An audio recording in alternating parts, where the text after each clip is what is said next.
Olá pessoal, eu sou o Renato Centrone, estamos dando início a mais um episódio de Happy Hour Podcast com meus queridos amigos e colegas Dr. Guilherme Perini e Fábio Pires. Hoje tema sofisticado, Dr. Guilherme?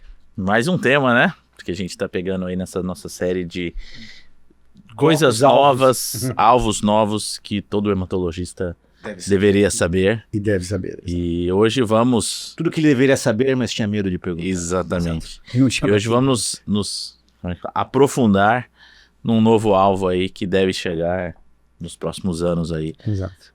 Os inibidores de menina. Exato. Antes que vocês estejam se perguntando, a gente ficou debatendo antes se a gente ia falar menina ou menin.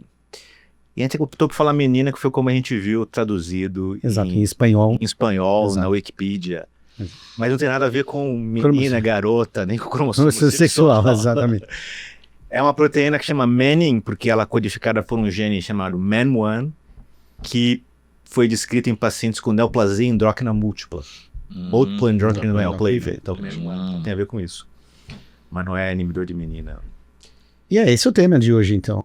O senhor está nos levando cada vez mais para as neoplasias mieloides agudas. São as doenças mais desafiadoras. Concordo. Vamos lá, precisamos de resultados. Show me the money. Conta um pouco pra gente aí, Pires, o que são esses inibidores De menina. Bom, o que acontece? Eu prometo que eu não vou falar de drosófila muito hoje, só um pouquinho. o complexo do KMT2A, que é o gene MLL, ele é um complexo que ativa a expressão gênica. E ele é uma proteína que ele não funciona sozinha. Ele precisa estar ligado a vários outros complexos, várias outras proteínas para formar um complexo do KMT2A que vai fazer modificações epigenéticas para ativar a expressão de vários genes. Dentre eles, genes que são importantes para a imaturidade da célula-tronco hematopoética. Para a célula-tronco hematopoética ter aquele fenótipo de stemness, que eles falam em inglês, de imortalidade. Exatamente. E ele é uma proteína que ele precisa, de certa forma, para trabalhar, ele precisa de uma... Vamos dizer assim, a tradução literal seria uma plataforma, um andaime. Algo onde ele possa se apoiar para conseguir modificar o DNA. Essa proteína que serve de andaime, o termo em inglês é justamente esse, scaffold protein, é a menina. É uma proteína que funciona para o KMT2A conseguir se apoiar e modificar e trabalhar, fazer o trabalho dele, modificação da estrutura epigenética da célula e dar assim o fenótipo de imaturidade da célula-tronco hematopoética. Bom, nas fusões de KMT2A, esse mecanismo ele fica totalmente desregulado e ele começa a hiperativar programas de expressão gênica de genes de imaturidade de uma maneira descontrolada, o que gera a leucemia. Entendi. Mas a dependência do menin para ele trabalhar continua existindo mesmo na proteína de fusão. Por isso que ele a ligação menina KMT2A é algo que já se sabe em modelos animais desde a década de 90. E isso, KMT2A, pelo próprio nome antigo do gene, vai para todas as leucemias linfóides agudas e mieloides agudas. Inclusive, é um dos mecanismos de switch de fenótipo quando você usa, por exemplo, terapias anti-CD19, como blinatumomab. Então, esses inibidores de menina poderiam ser utilizados tanto para LLA quanto para LMA. Exatamente. Eles estão aprovados atualmente, tem um deles que é o Revumenib, está aprovado atualmente para leucemia aguda com fusão. Uma das aprovações é a leucemia aguda com fusão no KMT2A recidivada ou refratária. Ou seja, independente se for mieloide ou linfóide, é uma aguda, tem uma fusão do KMT2A, e aqui é importante a gente falar, às vezes os colegas confundem, não é uma mutação do KMT2A, é uma fusão dele, então a translocação 911, 411, 611, várias fusões do KMT2A. Tem uma fusão dele, aprovado Um parênteses aqui, a gente é aprovado nos Estados Unidos, não está aprovado no Brasil. Antes que as pessoas ouçam achando que está disponível aqui comercialmente, não está ainda. Então, assim, ele está aprovado nesse cenário. Ele também está aprovado para a LMA com mutação do NPM1. E aí entra uma coisa interessante. A gente não sabe muito bem por que é que funciona inibidor de menina para NPM1 mutado. Mas o que a gente sabe? Existe um grupo grande de leucemias agudas, mieloides ou linfóides. Tanto B como T no caso das linfóides, mas mais B do que T. Que tem uma assinatura gênica semelhante. Ou seja, tem genes que estão presentes nessas células que estão funcionando a mais, não que estão mutados, mas que estão hiperexpressos, que são semelhantes. É um grupo de genes chamado genes HOX, H-O-X. E dentre elas você tem LMA com KMT2A, LMA com NPM1, LMA com fusões leucemias agudas, de modo geral, com fusões de um gene chamado NUP98, e vários outros tipos de LMA e LLA mais raros têm essa hiperexpressão, hiperfunção do gene HOX, H-O-X. E eles acreditam que esses inibidores de menina funcionariam teriam potencial de funcionar em todos esses tipos de leucemia, porque para você manter esses genes funcionando, você precisa do KMT2A ou fusão ou selvagem, e a interação dele com a menina é sempre essencial. Então, não tem como. Então, por isso que eles acreditam que ele acaba funcionando em tipos específicos de LMA. Então, a questão aqui não é nem tanto... E até um conceito diferente, porque a gente não... Isso até agora que a gente se assemelhando mais ao que faz um difuso. Seria a gente falando assim, isso aqui é um tipo de LMA com uma assinatura gênica tipo ABC. Tipo ABC. Isso aqui vai funcionar com tal coisa porque é tipo a ROX ativada. Uma leucemia com ROX ativado tem que usar inibidor de menina. Pronto. E seria interessante os estudos clínicos evoluírem para isso, porque você falou de tipos de leucemia que são extremamente raros e relativamente recentes no diagnóstico, que muitos dos painéis não pegam. Por exemplo, o NUP 98 não pega no painel. Exatamente. E você vê uma diferença do que você leu e do que a gente vê de experiência em relação a mieloide ou linfóide, o fato de ter esse background, são doenças com fenômenos que perpetuam a doença de maneira diferente. A gente consegue atribuir uma exclusividade a essa fusão, ou o fato de ter outras mutações associadas, isso configura um prognóstico diferente? É interessante isso. Parece que, e isso é coisa que eu não li, mas eu ouvi no ASH, de gente comentando comigo, parece que dos remédios que tem agora, porque basicamente a gente tem atualmente 3 grandes remédios que estão sendo utilizados e testados. O Bleximenib, que a gente está com estudos anuais, né? O Ziftomenib e o Revumenib. O Revumenib é o mais antigo, foi o primeiro que foi aprovado. O Ziftomenib foi aprovado agora, em outubro, novembro do ano passado. E o Bleximenib ainda está em estudo. E eu vi gente, e eles estão sendo estudados basicamente LMA com mutação do NPM1, LMA com KMT2A, e alguns estudos têm usado também, colocado também LLA com fusão. E o que parece, número 1? Quando tem KMT2A, parece que meio que tanto faz, isso que eu vi gente falando, tanto faz se é mieloide ou linfóide, a resposta parece ser semelhante. Agora, parece que a resposta é mais...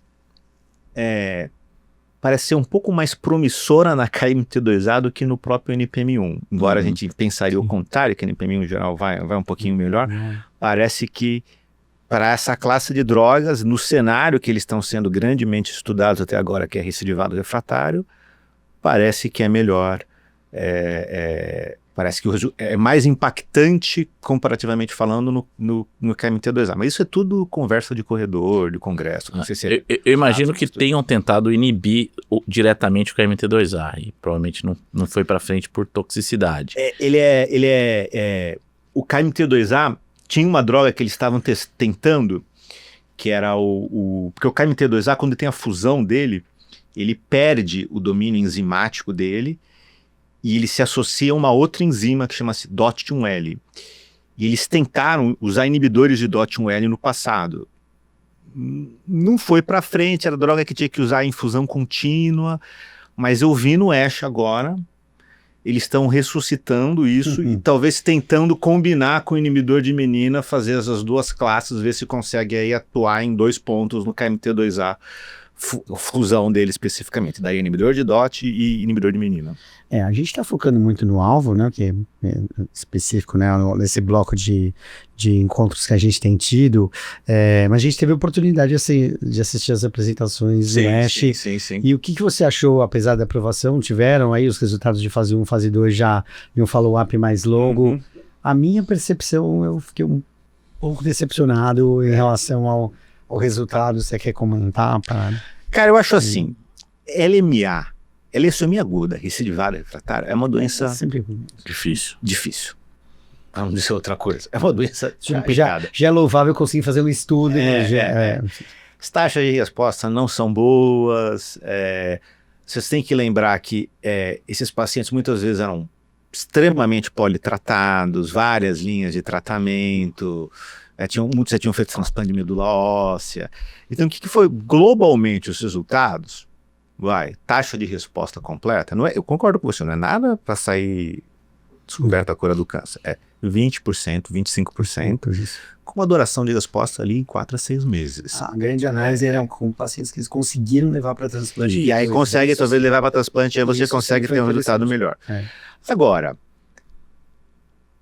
se você pegar venetoclax single agent, agente isolado, fase 2, é mais ou menos isso. Se você pegar ivosidenib, agente isolado, fase 2, LMA, recidivária refratária, é mais ou menos isso também. É um pouquinho mais alto a taxa de remissão.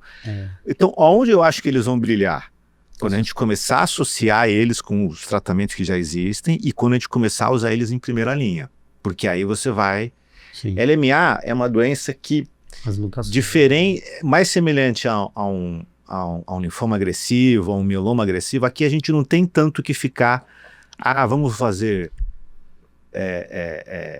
Você tem que usar a maioria das armas na primeira vez, porque pode ser que a primeira vez seja a única vez que você tenha de tratar o paciente direito. Pode ser quando recidivar, o cara já tenha perdido performance. Então, assim, eu acho que eles vão fazer a diferença nesse cenário. Então, assim, embora o resultado dos estudos fase 1, fase 2 e recidivário refratário não são animadores, eu não acho que dá para descartar essa classe de drogas. Eu discordo. Eu acho que são animadores. Eu acho que a gente está vindo de anos de blockbusters gigantescos.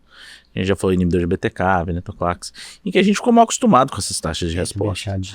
Se a gente parar a pensar que a gente está falando de pacientes que, eu não sei a mediana de linhas prévias, mas provavelmente de pacientes já politratados, etc e tal, que com uma medicação que não tem um perfil de toxicidade tão significativo, você induz 20% de resposta completa e consegue levar esses pacientes para um transplante, isso é verdadeiro transformador. A gente teve, inclusive, uma paciente, né, que tratou nosso serviço, que participou, que recaiu, foi para o exterior participar do estudo clínico, atingiu a resposta completa e conseguiu transplantar e tá super bem. Então, uma questão da durabilidade. Teve resposta hematológica que chegou a 40%, 50%, alguns com resposta sem recuperação hematológica. Então, assim, concordo com você. E outra, não dá para pensar em muitas linhas de tratamento, porque, assim, em geral, esses pacientes não chegam num trial com muitas linhas de tratamento, né? Assim.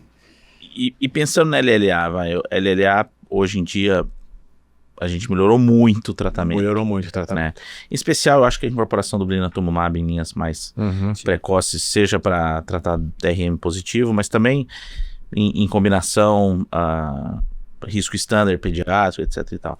MLL era um grupo daqueles que eram considerados pior prognóstico. Já sempre é considerado pior prognóstico. A gente já viu na história um grupo que era considerado pior prognóstico, hoje virar uma das doenças mais tratáveis. Que é o Filadélfia. Que foi exatamente o Filadélfia, exatamente com a incorporação de uma terapia direcionada para uma alteração genética, alvo específica. Você acha que isso é possível de se imaginar com os inibidores de menina? Cara, eu acho que tem tudo para acontecer isso. Embora a taxa de resposta, o sucesso do TKI na Filadélfia, esse de várias refratárias, fosse mais impressionante, mesmo como monoterapia, quando era mais impressionante, eu acho que tem potencial absurdo de acontecer exatamente isso que você está falando. Eu descubro uma LMA, uma LLA. LLA Filadélfia positivo, TKI mais químio. LLA KMT2A positivo, inibidor de menina mais químio. Ele é minha LLA, Sim, não sei o que e tal, não tem alvo, só quimioterapia com eu acho que total potencial disso acontecer. Como a gente fala na LLA Filadélfia. A Filadélfia hoje, Blina, teoricamente, você poderia... ou seja, sem Só fazer químio, fazer TKI blina, exatamente. Mas nisso que a gente está discutindo, que é interessante, eu estava pensando depois das nossas gravações, é que, diferente do 922, que é sempre o fenômeno inicial, e ali na LLA Filadélfia positiva a gente não tinha ideia do quanto era coadjuvante ou ele era um deflagrador. É impressionante a quantidade de pacientes que eu consegui manter só com ITK, esperando um transplante por causa de toxicidade, enfim. Você consegue imaginar um inibidor de menina segurando uma... A gente não tem informação ainda suficiente para isso, mas o tipo de mutação é diferente do que era uma... É diferente, mas a leucemia aguda do KMT2A, o KMT2A, a fusão dele é um dos oncogenes mais poderosos que existe. Sim. Por isso é até interessante se a gente parar para pensar. Quando você pega a leucemia aguda do neonato, menos de 1 ano de idade, 80% é KMT2A. Exatamente. Por quê? Porque ela, em geral, a leucemia aguda no neonato da criança surge intraútero.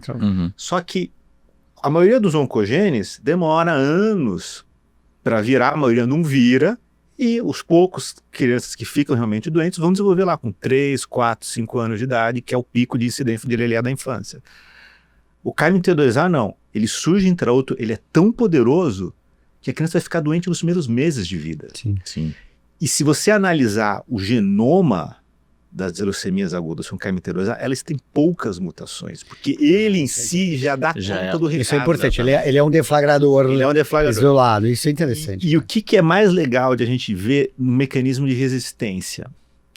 Muitos pacientes que tomam inibidor de menina e desenvolvem resistência, desenvolvem, semelhante ao BCR-BL, mutações no gene da menina, dizendo o quê? O que é essa mensagem que os falam para mim? Não tem muitas alternativas aqui, eu tenho que tentar, a célula está falando, eu tenho que tentar reativar isso aqui. Porque se desenvolvesse resistência e mantivesse o maquinário intacto, você ia falar assim, porra, a célula deve ter outros mecanismos, mas se ela está tentando mudar a menina para conseguir funcionar sem ter a droga, então realmente, quer dizer, esse maquinário aqui do KMT2A menina, isso aqui é um núcleo, é um core que a célula quer manter aquilo funcionando de qualquer jeito. Então isso me sugere que tem um potencial de usar isso em primeira linha. Não, e já tem. Potencial, já tem vários venetoclax com azacitidina. Agora eu ia te falar do perfil de segurança em termos de seletividade, o que você quer comentar alguma coisa? Cara, do que a gente viu na apresentação não era, dá citopenia. É oral, né? É oral. Comprimido. Tá. Pode dar citopenias, assim, mas assim, nada dá remédio para leucemia aguda refratária, sempre dá citopenia. Acho que precisa ver no contexto de primeira linha se vai piorar ou não as citopenias que a gente observa com as terapias já existentes. Agora, o que chama atenção, principalmente, e eu acho que isso eu acho que isso é até animador, é síndrome de diferenciação. Porque toda vez que a gente vê... Está citado todas as doenças que a gente tem síndrome de diferenciação com leucemia, em geral o remédio é bom, assim. Atra, ivosidenib. Então, que é uma loucura, né, cara? Assim, é aquilo que a gente volta, né? A célula tumoral, na verdade, ela está aprisionada num fenótipo, num estado... estranho dela, né? E aí exatamente, aí quando você leva ela a amadurecer, você pegasse ela na mão e falasse, vem minha filha. Não, aí você abriu a porteira, vamos dizer assim, né? É uma loucura. É uma loucura isso, é uma loucura. Mas eu acho que entender a síndrome de diferenciação está descrita como a principal manifestação, e que não foi um impeditivo. E assim, ela é de certa forma, do que a gente teve poucos pacientes tratados lá no trial nosso do Einstein, tem só 2 até agora, e nenhum deles, graças a Deus, teve nada. A gente também não sabe se está tomando ou não remédio, porque o estudo é randomizado, é tudo cego. Mas conversando com o pessoal do MD Anderson, no ASH, no Board Review ano passado, eles falaram assim, que dá, e quando ocorre, em geral, é rápido, assim, em geral, na primeira semana. Tipo... E é uma síndrome de diferenciação igual do Atra, igual do Atra. É um negócio assim, ganho de pode ser um negócio forte, sim. assim, pode dar febre, ganho de peso, sudorese, infiltrado pulmonar, insuficiência renal, é uma Só que no linfoma a gente chama de síndrome de liberação de citocinas aqui. chama de diferenciação. É uma tempestade de citocinas. No fim das contas não vai mudar, não tá? E... Agora você me diz um negócio, por que não usa tocilizumab para síndrome de diferenciação? Daria um try pra fazer isso. Mas não sei se é documentado, né, quando você começa a estudar a síndrome de diferenciação, se for dosar interleucina 6, ferritina, é uma coisa bizarra os níveis. Então, assim, é documentada a ascensão e queda, né? Agora, sabe o que eu estava pensando? Só para a gente rechear a nossa discussão. A gente tem falado muito dos pacientes que não dão certo, né? Então, agora é um momento filosófico de falar assim, putz, paciente recidivado refratário, o que aconteceu de uma mutação a mais? E estamos falando do BCMA, do paciente que criou uma resistência a LLC lá atrás e se beneficiou de um IBTK, esse desafio que a gente tem no anemia. Quanto vocês acham que se estuda do paciente que dá certo, entendeu? Ou seja, entender por que ele deu certo e não entender o paciente que falhou na terapêutica, ou seja, a gente estava discutindo, só para completar, que a gente estava discutindo a questão, assim, será que demorou para a gente entender que o sistema imune não era um mero coadjuvante? Porque a gente estuda o que der errado, então a gente falou, cara, esse cara que deu certo, esquece... Deu certo. 65% dos linfomas difusos deram certo, o autólogo ia melhorar, o CAR-T melhorou um pouco. Vamos estudar essa população de 20% que deu errado. Mas eu brinco com isso, principalmente para os linfomaníacos, assim, a maior parte dos pacientes a gente não sabe o que fez por anos. Tipo, entramos em ciclo celular, dormiu, mas eu não acho sabe que por que tem emitiu. muita coisa que a gente tem que estudar, cara. É isso que eu penso, assim, de... Tipo, será que, por exemplo, quem deu certo? Será que, por exemplo, um cara que tem um linfoma que cura muito, Hodgkin, por exemplo. Hodgkin cura muito. Muito, agora é complicado. 80, 90% dos pacientes, 95%. Será que, na verdade, é que o cara que tem Hodgkin, ele já tem um sistema imune que é mais propenso a conseguir combater a doença quando você ajuda com a quimioterapia? Eu não sei se o Hodgkin é um bom exemplo. O Hodgkin tem uma doença, ela tem um caráter mais inflamatório até do que... Não, mas eu fico pensando assim, justamente assim, penso assim, o Hodgkin, linfoma de Hodgkin. Eu gosto de pensar nas terapias contínuas. Olha que interessante, estamos viajando aqui. Vamos viajar, vamos viagem. O linfoma de Hodgkin. Praticamente todo mundo, todos os linfomas de Hodgkin têm, de alguma forma, alteração do eixo do PD1, PDL1. Ele super expressa aquilo, ou de alguma forma. Será que ele super expressa isso? Eu tô pirando aqui, hein? Porque falasse assim, cara, esse cara tem um sistema imune tão forte que a única forma de surgir um tumor aqui é se eu conseguir ficar mascarado do sistema imune de alguma forma. E talvez um cara que tenha, por exemplo, um linfoma difuso de grandes células B de outro naipe, surja porque o sistema imune do cara é mais frágil e possibilita o surgimento de uma doença desse tipo e que consegue surgir sem precisar ter o PD1 hiperativado. Já o Hodgkin não. O Hodgkin tá falando assim, cara, o sistema imune desse cara é robusto, então para surgir um câncer aqui, vai ter que ser um câncer. É possível, pode ser até que tenha a ver com a idade. Porque, isso que eu ia falar, você não acha que a gente discute pouco senescência de... Hodgkin primário e mediastinos dão em pacientes mais jovens. Mais jovens. Não, por isso que eu tô falando, algumas doenças graves, mas em paciente muito idoso, a biologia parece seguir... Porque, ainda falando de outra coisa, por exemplo, mieloide, por exemplo. Olha que loucura pra vocês pararem pra pensar. Sim.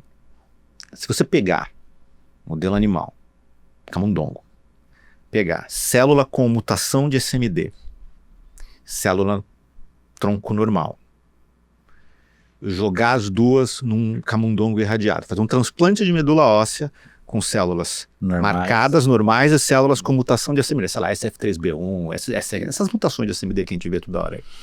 Quem ganha no final das contas? Imagino que é de SMD. Não, quem ganha é normal. E aí isso é louco. Por que ganha normal? Porque no camundongo, na medula óssea, no ambiente normal, a célula tronco normal, ela é mais fit do que a célula tronco que tem mutada, com mutação de SMD. Só que no ambiente inflamatório, que vai envelhecer, aquela inflamação que vai surgindo, aquela inflamação crônica que eles chamam de inflammation, que vai surgindo com o envelhecimento da pessoa, aí o jogo muda, o jogo muda, aí a célula-tronco com mutação de SMD consegue vencer a célula-tronco normal, e é por isso que é uma das teorias que acredita que a SMD é uma doença que é muito mais comum na pessoa mais idosa. A mutação, ela é a capacidade dela expandir é maior no ambiente inflamado que surge com o envelhecimento. Você parece um médico integrativo falando de inflamação. Exatamente. Mas tem a ver com magnésio? Tem a ver com magnésio? Tem a ver com magnésio, com colesterol. Não, mas eu acho que tem a ver, senescência, tem a ver com o sistema imune. Eu não sei se tanto com a atividade inflamatória, mas a capacidade do sistema imune e a questão de falar o contrário. Doenças, por exemplo, como mieloma em paciente jovem, que em geral, não sei a experiência de vocês, mas mieloma em paciente muito jovem, em geral, é uma doença agressiva. É uma doença agressiva. Será que não é aí porque o mieloma, para surgir num cara mais jovem, tem que ser muito agressivo? Exatamente. Então, em alguma coisa ele tem que vencer, que o sistema imune é eficaz, porque... Enfim, no mecanismo de indução de apoptose, você tem um monte de célula viável envolvida. Quando a gente fala, por exemplo, no episódio de B-seminar, o papel de estroma medular, para algumas doenças isso é muito mais importante do que outras. Sim. O papel do gânglio também é a mesma coisa. Na medula óssea, você está comentando esse dado de SMD, mas a gente tem um dado, por exemplo, de SMD em jovem. Uma experiência muito ruim em SMD em jovem, em geral. Isso seria uma coisa interessante de se estudar. Por que uma pessoa desenvolve uma doença que é caracteristicamente mais de população idosa, mais jovem? O que está acontecendo? O que é o sistema imune desse cara? É alguma coisa que ele fez? Por alguma exposição que ele teve absurda? Então, por exemplo, uma das causas de SMD em jovem, o cara está tomando quimioterapia. Não, aí tudo bem. Eu estou dizendo... E assim, também doenças genéticas também, né? Principalmente em crianças. Tudo bem. Não, eu estou dizendo um cenário que é do nada. Que é do nada e desenvolve. Porque estudar... o cara que dá certo também é importante, eu acho. Eu acho que é interessante isso. É uma coisa que a gente não... Eu acho que tem alguma coisa saindo disso para bispecífico e CAR-T, né? Que é aquilo que a gente comentou a falar, células efetoras, fitness do linfócito T, etc e tal. O problema é que muitas das vezes isso são coisas que são imutáveis, né? Então você acaba tendo... Vou dar um exemplo, tinha um estudo antigamente que falava que eu acho que o rituximab ia melhor em mulheres. Então para o homem tinha um estudo, tinha um estudo que aumentava a dose nos homens. Do rituximab, que provavelmente tem a ver com o sistema imunológico e tudo mais, né? Então assim, a verdade é que são coisas meio que imutáveis, né? E aí você vai mas eu entendo que a gente ainda foca muito na biologia da doença e entende um pouco da biologia do normal, entre aspas, do hospedeiro, digamos. Exato. Né? Mas, cara que ficou doente de verdade. Agora, acho que trazendo para o cenário de LMA, um cenário tão desafiador, né? Assim, a gente agora repetidamente tem discutido novos alvos. Poxa, se a gente pensar agora, vamos fazer um resumo de arsenal do que a gente tem hoje. O LMA finalmente saiu com ASA, com venetoclax, com IDH1, IDH2, FLT3, inibidor de menina. Estamos eu vou mais longe ainda. Eu acho que a gente ainda está falando de inibidores, mas lembrar que a plataforma de degradadores está pronta. O que é o degradador? O degradador, ele faz uma ubiquitinização da proteína e ela vai ser degradada pelo proteassoma do cara, isso é um negócio que eu acho que, assim, potencial disso é absurdo. A gente tem estudo clínico de degradador de BTK lá no hospital, inclusive no cenário de pacientes que falharam a um inibidor, seja por ganho de mutação. E eu vi respostas, cara, eu tenho um paciente com Waldenstrom que tem uma resposta que assim... Você não acreditou? É inacreditável. Em um mês o cara saiu de IgM de 12 mil para IgM de 80. Já tinha tomado tudo, inibidor de BTK, tudo. Então assim, por quê? Porque a inibição, geralmente, ela pode ser alvo de mutações de resistência, mecanismos outros contra até. Isso é interessante. Drogas que são, vamos dizer assim, como que a gente pode dizer? multifuncionais, assim, quando a gente vai imaginar a venetoclax, né, você vai avaliar um cenário mesmo com mutações específicas, avaliar a performance, né, ou seja, com venetoclax, essas drogas eu acho que são sempre... Cara, eu acho o que veio para ficar aí no... O mecanismo de degradação que você está falando, eu acho que é super interessante, porque... É mais fisiológico. É mais fisiológico, né? Você não tá...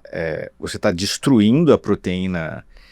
Cara, assim, o melhor remédio para leucemia aguda, tudo bem que é um tipo específico de leucemia aguda que existiu nos últimos 30 anos, foi o arsênico para a mielocítica. Sim. Tá. E ele funciona como?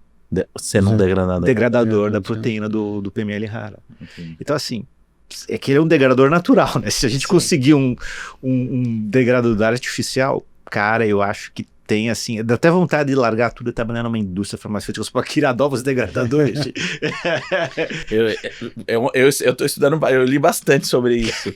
E infelizmente, nessas biotechs, quem vai se dar mal é o médico. É o médico, né? O investidor fica com a grana, a gente ganha com a fama. Já tivemos o episódio, inclusive, IBT-Coins, né?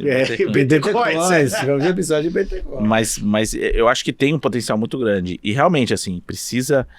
É sempre uma discussão, né? Se vão ser as terapias alvo ou vão ser as terapias agnósticas que vão resolver.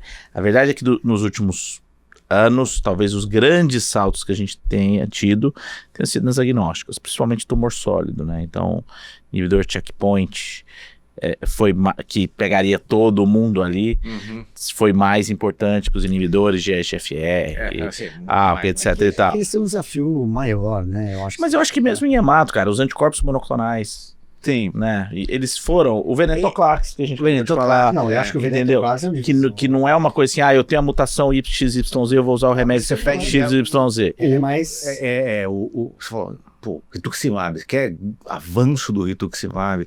Eu acho, inclusive, que a gente ficou com a questão da terapia-alvo muito específica, porque o primeiro remédio disso foi o imatinib, foi o Rilivec. Mas assim, vamos falar a verdade, eu gosto de LMC, você também gosta. Pô, LMC fase crônica é um adenoma, assim, a doença é uma doença... Mas eu acho que é diferente. Muito no início. O problema, o que é diferente, que eu acho, é que inicial, né? LMC é uma doença muito bem... definida do ponto de vista molecular, com uma alteração única, mas tem outras, podem ter outras alterações, mas ela é dependente daquela ali. Isso é difícil de se achar em outras doenças. O que você tem nisso aí? Hairy Cell, que funciona super bem com o inibidor na BRAF, Vemurafenib. Talvez agora, quando a gente começar a dividir melhor os difusos, vai ter o difuso MCD. Pra mim, eu não sei de alguma maneira. Assim, entendeu? Então, eu acho que é uma questão da gente largar um pouco aquela coisa do diagnóstico, que o patologista olha a lâmina e fala, olha, eu vejo uma célula grande que cresce difusamente, tem um fenótipo B, então linfoma difuso, grandes células B. Entendeu? Pra virar, a doença que é tal. Você sabe que um amigo meu falou outro dia assim, eu tava viajando com ele é neurologista, ele falou assim, mas vocês ainda estão chamando as doenças com esses nomes mais célula grande, célula pequena, célula... difuso, folículo. Mas é isso. Mas eu achei que caminha, o linfoma vai começar a caminhar. Eu acho que sim. 0,2, enfim. E aí a gente vai ver o real potencial dessas terapias-alvo. Porque não adianta, é igual você fazer um estudo para todas as LMAs com um inibidor de menina. Cara, vai ter algumas que não vai fazer o menor sentido. E isso, querendo ou não, enfraquece. Qual que é o problema quando você faz isso? O jeito que a gente faz estudo clínico hoje não vai levar à aprovação. Não vai levar. Porque você vai ter que fazer estudos que vão demorar décadas para você juntar esses pacientes, que vão custar bilhões, e você não vai conseguir fazer. Então a gente vai precisar discutir o modelo de fazer isso. Ou a gente vai fazer estudo basket, ou a gente vai aceitar... Agora mesmo os Estados Unidos... Não, os Estados Unidos até deu um passo em relação a isso, não em oncologia, mas que eles vão começar a levar em conta para aprovação o racional biológico. Né? Então, mas isso tem muito a ver, porque quando você fala assim, tudo bem, essa doença era um fenômeno só, mas não se sabia. Cara do lado do paciente dando 1 grama de imatinib, não, agora é 800, agora é 400, chega... E 25 anos depois, a gente não sabe direito o que acontece para parar e por que um cara recai 10 anos depois de uma suspensão, exige que a gente entenda e fale o seguinte, mesmo nessa doença tão simples, de um fenômeno, de um oncogênico quimérico só, E a gente ainda não entende, porque 10 anos depois, num cara tratado, tendo diminuído a carga tumoral depois de 10 anos, essa doença voltou. Isso tem que ser estudado. Não, Então, concordo. de uma maneira tão premente como o paciente que é refratário primário, entendeu? Mas Porque isso vai ajudar a gente a definir, que acho que é uma grande crítica agora. Então quer dizer que agora a gente passou uma década imaginando o seguinte, os pacientes morriam todos e agora vão fazer terapia contínua para todo mundo. Isso mudou na LLC, isso mudou na LMA. A gente precisa entender se alguns pacientes vão precisar de uma terapia mais contínua e abrir mão de transplante. Eu acho que é para aí que a gente está caminhando. Não, eu acho também, acho que eu conversei com um cara do Mid Anderson, perguntei para ele assim, falei assim, do Sorro, vocês falaram de diferentes estratégias, tal, sequenciar, terapia contínua, vários alvos, terapia tripla, quádrupla. Falei para ele, mas vai ser cada vez mais difícil a gente fazer clinical trials para todo esse tipo de gente. E eu falei, vocês acham que a gente deve talvez mudar a forma como a gente conduz estudos clínicos em pacientes com essas doenças? E um dos caras da Mediana falou assim, não, eu acho que concordou, fez eco ao que você está falando, Guilherme.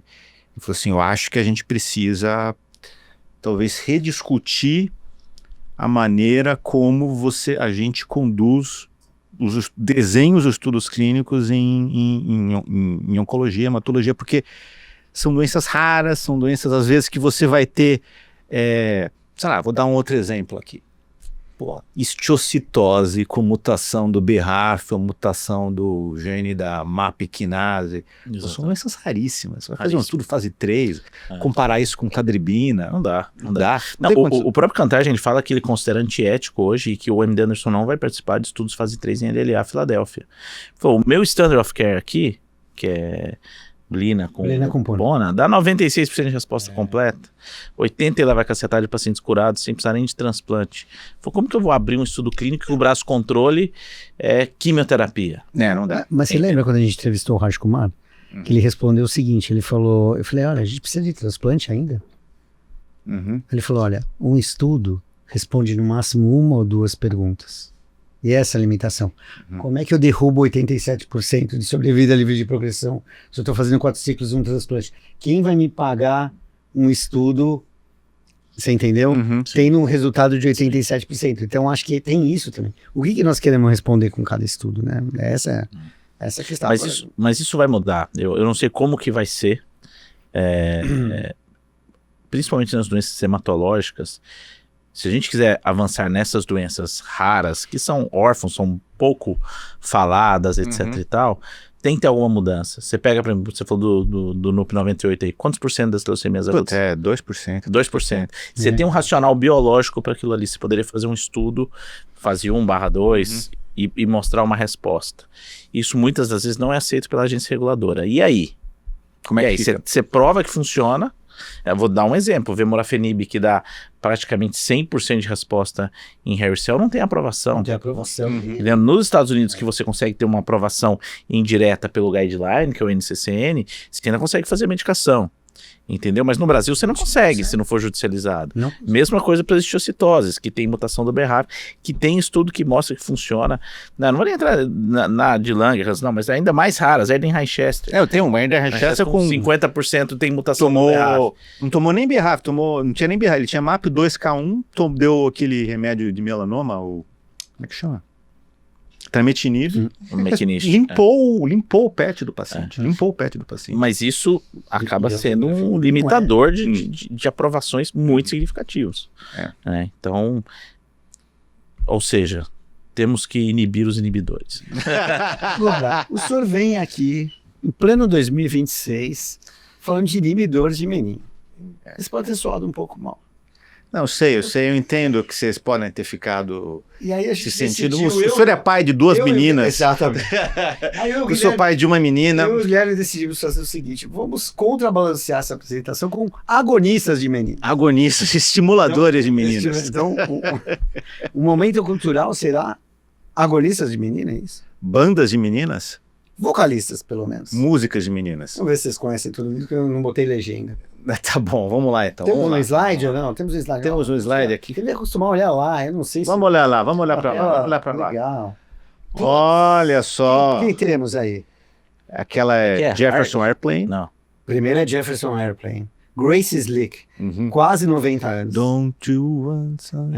assim, Como que sobreviveu a White Rabbit, que é White Rabbit? que pra mim é a música anos 60 Mais psicodélica. que existe. Exato. E a Folha de Baixo?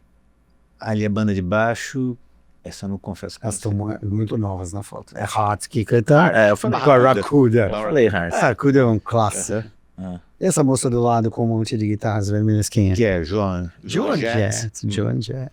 É Exato. aquela canta Ah, I Love Rock and Roll. E Bad Reputation também. Mas I Love Rock and Roll. Excelente. Bom, isso para lembrar que, na verdade, nós estamos ressuscitando uma playlist de agonistas de meninas que vamos lançar agora em 2026. Músicas cantadas por mulheres, pelo menos, Foi excelente. selecionada a dele. Próximo, vamos ver. Vamos ver Aqui em termos de agonistas de... Você fala pra olhar pra lá, mas você tá olhando pra lá. eu achei que tinha... Vamos ver, assim... Aê! Aê! E aí? Meio índio. Elástica, dá pra Elástica, reconhecer. Isso Connection. aqui deve ser L7. É o Seven. É o Seven. É o Seven. É o Seven. E aqui é Breeders. Breeders. Breeders. Breeders eu adoro. Breeders. Cannonball. Breeders. Acho que só tem essa música, mas tudo bem. Ah, tem algumas. Agora, Elástica só tem um disco mesmo. Elástica só tem um disco. Agora, El Seven tocou no Hollywood Rock 92. antes do Nirvana. E o Nirvana entrou em condições Um pouco Tenebrosas. sim, de pouco, performance aham. ruim. E o Seven destruiu o show. Foi muito bom. Melhor, foi muito melhor. Você chegou aí nisso? Banda só de música. Sim, Você viu Nirvana lá? Eu vi Nirvana, vi Alice in Chains e Chili Peppers, tudo no Hollywood Rock. Cara, é no a Morumbi. primeira vez eu posso falar, eu tenho Essa merece inveja. essa merece inveja. Essa merece. Próximo, por favor. Ah, mais clássicos, mas vamos lá, hein? É, Johnny Mitchell aqui? Johnny Mitchell. Ah, Quem está? Aretha Aretha Franklin. É. Essa Essa é menos conhecida. Mas ela casou com um conhecidaço. Porque ela é a atual mulher do Paul Simon. Edie Brickell. É mais folk, mas está na playlist. A Rita Franklin, cara, tem uma gravação dela agora, sim, com 80 e poucos anos, tem o Kennedy Center Honor, isso é muito legal, né? Agora chama Kennedy Trump Center, vocês viram? Sério? Ele mudou o nome, Ele colocou o nome dele. Cara, a Joni Mitchell tá viva e tem a Rita Franklin. Ela é considerada Blue, Blue. Aliás, tem Blue na lista. Tem Blue na lista? Agonistas de Joia. Exatamente. Dizem que é uma das maiores compositoras folk. Sim. Super. Quem gostava muito dela era o... que chama o Robert Plant, vocalista do... Joni Mitchell é canadense. Ah, fez a festa também, Joni Mitchell. Fez a... Vamos ver se tem mais gente no Agonistas. Bjork. Alanis Morissette. Tem muita coisa boa. Muito boa. Sabe quem foi o primeiro baterista do... Sim, Taylor Hawkins, Taylor Hawkins, cara. Do- E o baixista que gravou o disco? Não sei. Flea. Você acredita, cara? Flea. Era uma Tá bom, bela tá certo. banda de suporte. Não, né? bela banda. A Alanis Morissette é muito boa. muito Minha bom. esposa gosta bastante dela. Eu A gente gosto foi no também. show que ela teve, acho que em 2024 ela cantou aqui no Allianz. Parou de gravar, né? Não sei se ela se dedicou à maternidade. Mas, cara, né? Esse tema. assim, showzaço, cara. Ela tem repertório pra meter 20, 30 músicas que é só sucesso. O primeiro disco é Jagged Little Jagged Little Pill. E quem é a Ruiva? Cara, a Ruiva... É boa também. Mas assim, não é tão famosa. Tori Amos. Tori Amos. Bjork, vocês gostam? Acham? É que Bjork é bem alternativa. É bem né? alternativa. Mas ela, So Quiet dela, tá? It's All So Quiet, eu gostava. Aí dá pra fazer uma boa coletânea, eu acho. Ela tem obra suficiente. E ela é atriz também, ela fez um filme que é triste pra burro, cara. Como que era o nome do Não filme? parece, mas ela tem Da 60 pessoa anos. ficando né? cego. Pô, nele só falta o número da... Não é da ela não parece que ela fez assim, Não, mas ela não é tem realmente 60 anos. novinha. Ela tem cara de nova. Próximo Só agonista. lembrar o nome do filme dela. Dedicatória nacional. Dançando no Escuro. Elis. Eles dizem que vocês têm uma relação a você que falou que ouviu Bossa Nova e muita MPB na infância. Como que era Elis na sua casa? A gente escutava bastante, cara. A gente escutava muito aquele disco dela com Tom Jobim, Tom e Elis, que era um clássico, da gravação clássica de Águas de Março. Você que parece diferente. Lá. Aquela parte que ela vai mais pro lado mais moderno, com Belchior, essas coisas, a gente escutava em casa, mas não tanto, assim. Era mais a parte mais bossa nova mesmo. Minha casa era bem mais bossa nova do que esses mais modernos, assim. Mas é questionável, mas eu acho que existe um certo consenso que é uma das maiores, se não a maior voz feminina brasileira. Falam a mesma coisa.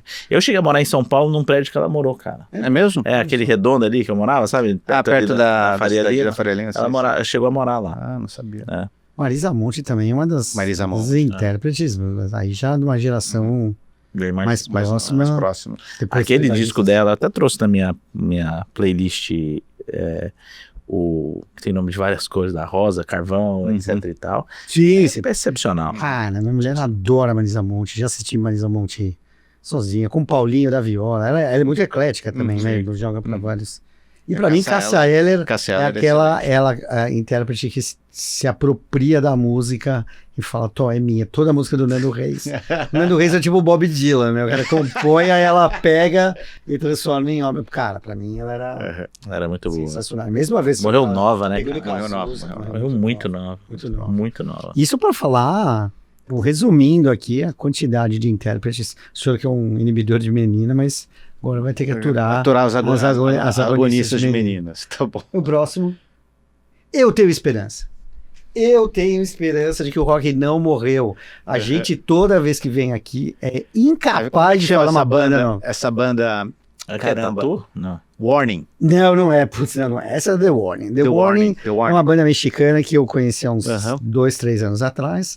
Elas têm 4 álbuns, sendo que 3 foram gravados com menos de 18 anos de idade. Acho que talvez elas são 3 irmãs. Elas compõem, elas já abriram para um monte de gente. A Paulina, que é a baterista, ganhou a melhor baterista pela Drummel esse ano. E a guitarrista entrou no Guitar Award. O baixista toca bem pra caramba também. E elas são mexicanas, o que é improvável. E o que eu acho que é interessante... Cara, o rock parece que fica se repetindo e flertando com rap, nada contra rap. E eu não sei classificar essas meninas, fui assistir ao vivo. Onde assistiu ao vivo? Experiência. Elas tocaram no festival junto com a Offspring aqui. Fomos eu e elas 5 horas de show, um monte de banda que não tinha nada a ver. Fevereiro do ano passado. Elas vêm pro Lollapalooza agora. Vale a pena ver ao vivo, elas têm 4 álbuns, tocaram, acho que no Grammy Latino. Há uma esperança. Há uma esperança. E aqui uma banda argentina, Pacífica. É uma dupla argentina, cantam em inglês também. Aliás, as 2 bandas cantam em inglês. Legal. Separaria essas 2 como ultra jovens. Representantes latino-americanos. Cara, o rock mudou de casa, viu? Rock mudou de casa. Agora tinha uma banda japonesa também de rock. Tem, Bandmade. Também. Mas essa eu acho que copia muita banda. É muito instrumental e tal. Eu acho que banda legal, isso o Perino vai concordar comigo, é banda que faz música legal, que passa 20, 30 anos, você canta e te remete a alguma coisa, a despeito de proficiência musical. Óbvio que a gente gosta de bandas que, de repente, tocam super bem. O que eu acho que essas 2 estão fazendo, essas 2 estão compondo músicas que você fala, cara, isso aqui a gente vai cantar ouvir. No momento futuro. Legal. E como mudou o meio de divulgação, cara, se você não vai atrás... Você não descobre, assim. Essa que é a questão. Você ouve rádio? Não mais. O que eu faço, às vezes, é colocar no Spotify pra descobertas da semana. Músicas novas. Mas vou te falar que é doído, viu, cara? Porque vem cada porcaria. Então, por isso que eu falo, quando sai aquela coletânea ali no fim do ano do Spotify, sua idade musical é 70 e poucos anos. A gente tá ouvindo banda de 80 anos atrás. De 80 anos atrás. Então fica a dica de gente que acabou de fazer 20 e poucos anos e que tá fazendo coisa nova. Legal. E para terminar o nosso episódio, Meninas. É isso. Agonistas e inibidores. Maravilha. Finalizamos, acho que foi um bom episódio. A gente bombando e acho que discutimos inibidor de menina, mas discutimos também uma parte ali meio filosófica, câncer, terapias, para onde vamos, etc. É isso aí. Eu acho que finalizamos com uma excelente coletânea de músicas femininas pelo nosso musicólogo de plantão, sommelier musical. Curador. Não. Um outro dia você me falou uma coisa muito engraçada. Eu acho que eu esqueci. Esqueci. Mas enfim, vai sair a gente fez algumas listas do ano passado, algumas playlists do ano passado. 26 é promessa da gente botar tudo aí no Happy Hour. Inclusive essa playlist ela tem mais bandas do que isso que você pôs aqui. Sim, tem quase 5 horas aí. Todo mundo contribuiu. Foi só um appetizer, exatamente. Muito bem. Muito bem. Pessoal, obrigado pela audiência. Até a Obrigado, próxima. gente. Valeu. Valeu, Tchau, tchau, tchau. tchau.